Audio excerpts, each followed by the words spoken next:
আসসালামু আলাইকুম সবাইকে, শুভ সকাল। আশা করি সবাই ভালো আছেন। আমরাও আল্লাহর অশেষ রহমতে আলহামদুলিল্লাহ ভালো আছি। তো ভিডিও শুরুতে ছোট্ট একটা রিকোয়েস্ট, প্লিজ একটা লাইক দিয়ে ভিডিওটা কন্টিনিউ করবেন। আর আজকে এই ভিডিওটা হচ্ছে মানডের একটা ভিডিও। তো ঘুম থেকে উঠে প্রথমে সব ঘরের জানালাগুলো একটু খুলে দিলাম আলো বাতাস পাস হওয়ার জন্য। আর দেখেন আপুরা, আমার গাছগুলোর কি অবস্থা, মানে শীত আসা শুরু হয়েছে আর সব গাছের পাতা কিন্তু একদম হলুদ হয়ে ঝরে যাচ্ছে। আর এই গাছটা কেমন জানি মরমরও হয়ে গেছে। তো আমি আবার এটার একটা ডাল কেটে পানিতে রেখেছি, পরবর্তীতে চারা গজিয়ে লাগিয়ে দিব। আসলে শীতের শুরুতে তো এরকমই হয়, গাছের পাতাগুলো একদম ঝরে যায়। তারপর তো আমি আমার রেগুলার কাজকর্ম করতে চলে আসলাম, হাজব্যান্ডের জন্য খাবার রেডি করে নিলাম। এই কাজটা তো প্রতিদিন সকালেই করতে হয়, উইকডেজে, কমন একটা কাজ। আর তারপর আমি কিন্তু আমার ইনডোরের সব গাছগুলোকেও আজকে একটু রোদের দিকে দিয়েছি, কারণ কয়েকদিন বাসায় ছিলাম না, গাছগুলো ঘরে ছিল, তো রোদটা কম পেয়েছে, সেই কারণে একটু গাছগুলোকে রোদে দিলাম। আর এখানে আমার লাকি ব্যাম্বো গাছের অবস্থা তো খুবই খারাপ, মানে একদম দেখে মনটাই খারাপ হয়ে যাচ্ছে। তো মনে হচ্ছে যে একটু নার্সারিতে গিয়ে কিছু নতুন নতুন গাছ কিনে আনি, দেখি এমনটা করতেও পারি। আর এখন তো ফুলের সিজন চলে আসবে কিছুদিনের মধ্যে, সুন্দর সুন্দর ফুল শীতকালীন। আর আমি তো 1 কাপ চা নিয়ে বসলাম, সাথে তো বাখরখানি কম্পালসারি। আর ওইদিকে তো হাজব্যান্ড চলে গিয়েছে অফিসে, মেয়েও স্কুলে চলে গিয়েছে। আর এখানে সকালবেলা রুটি সেঁকে নিয়েছিলাম সবার জন্য। তো সবার খাওয়া শেষে আর কি, আর নিজেও একটু খেতে বসবো। আর আজকে হচ্ছে আমি দুধ কলা দিয়ে রুটিটা খাবো। এভাবে খেতে আসলে ভালোই লাগে আমার কাছে, সবাই কতটুকু পছন্দ করে জানি না, তবে আমার কাছে কিন্তু বেশ লাগে। তারপর তো আমি একটু ব্যালকনিতে এসেছি, গাছগুলোতে পানি দিয়ে দিলাম।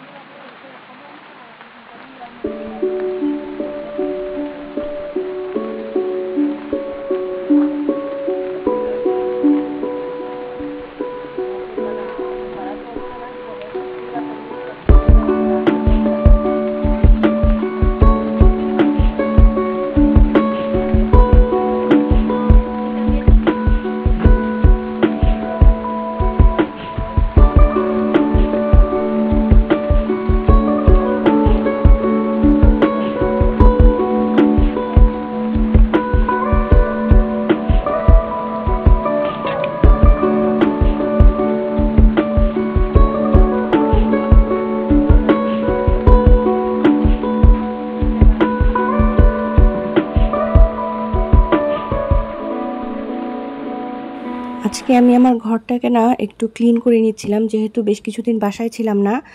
তো ঘরে হচ্ছে প্রচুর পরিমাণে ধুলো হয়ে গিয়েছে, সেগুলো একটু বেসিক ক্লিনিংটা করে নিচ্ছি। আর আজকে আমি আপুদের সাথে শেয়ার করব ডেইলি ক্লিনিংয়ের কিছু টিপস, যেগুলো করার মাধ্যমে ঘর কিন্তু পরিপাটি থাকবে প্রতিদিন। তো সেটার প্রথম টিপসটাই হচ্ছে বেডটাকে সবসময় ক্লিন রাখা, মানে বেডটাকে একদম টান টান পরিপাটি রাখা।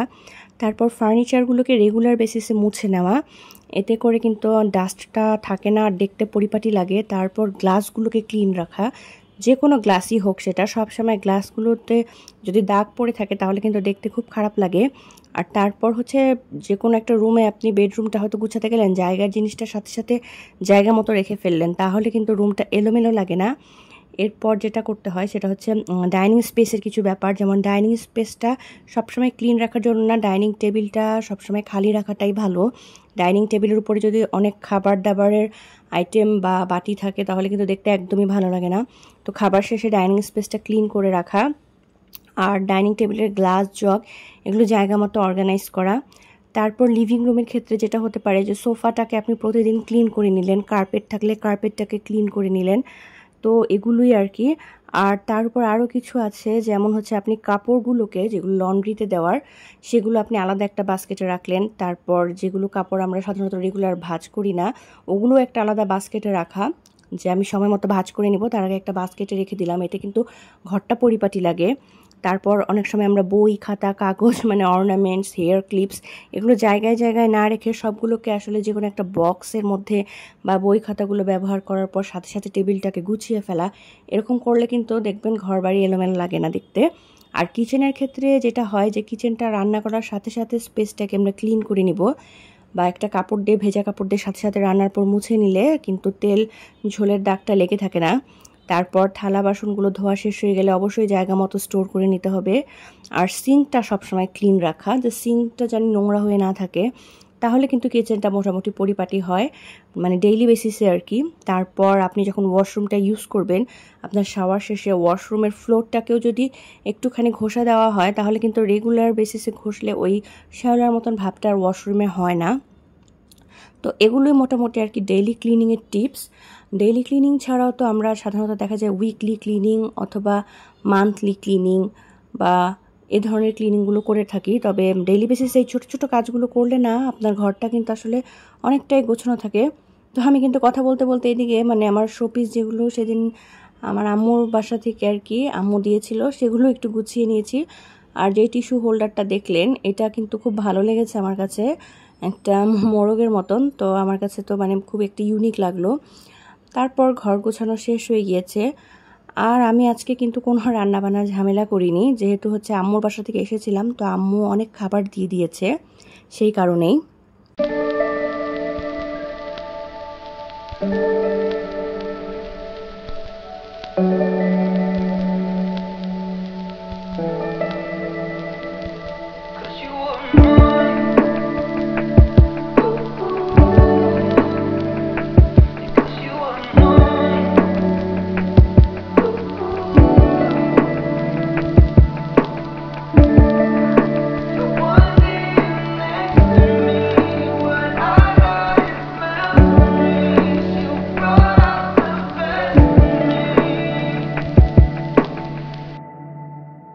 তো বিকালের দিকে একটু ছাদে গিয়েছিলাম বাচ্চাদের নিয়ে, আর ওখান থেকে এসে আর কি ওদেরকে একটু পাঁপড় ভেজে দিয়েছিলাম।